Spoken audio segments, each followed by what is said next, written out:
दोस्तों, क्या आपने कभी सोचा है कि आपके सपने बार बार अधूरे क्यों रह जाते हैं? क्यों आपकी मेहनत का फल आपको नहीं मिल पाता? इसका कारण सिर्फ एक है, आलस्य। हाँ, आलस्य वह दुश्मन है जो हमें हमारे सपनों से दूर कर देता है। यह आदत आपको जकड़ लेती है और आपकी जिंदगी को एक जगह पर रोक देती है। आलसी व्यक्ति चाहे जितनी योजनाएं बना ले, वह कभी सफलता का स्वाद नहीं चख सकता। पर अगर मैं कहूं कि सिर्फ एक कहानी आपकी सोच बदल सकती है, तो क्या आप इसे सुनने के लिए तैयार हैं? यह कहानी सिर्फ एक कहानी नहीं है, यह आपकी जिंदगी के लिए एक सीख है। यह कहानी है आलस्य को हराने और अपने जीवन को बदलने की।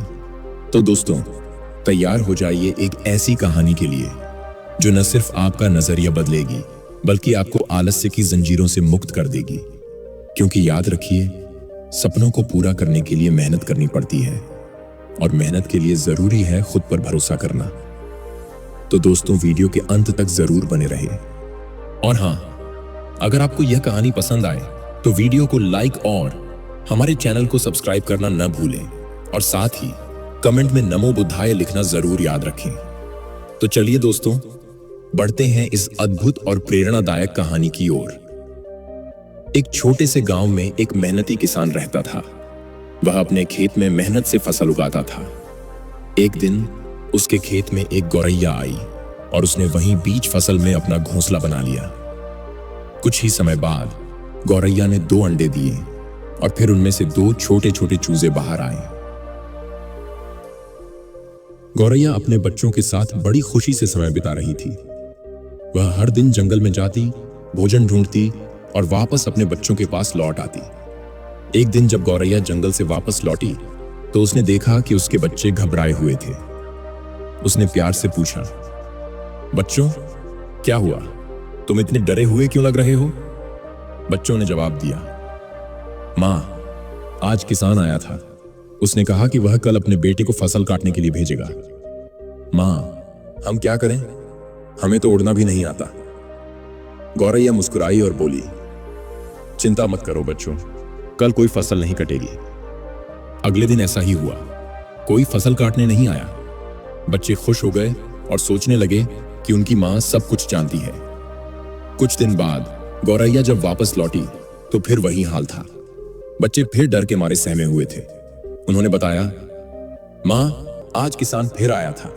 उसने कहा कि कल वह मजदूर बुलाएगा और फसल कटवाएगा। अब क्या होगा? गौरैया ने फिर उन्हें दिलासा दिया, डरो मत, कोई मजदूर नहीं आएगा, कल भी फसल नहीं कटेगी।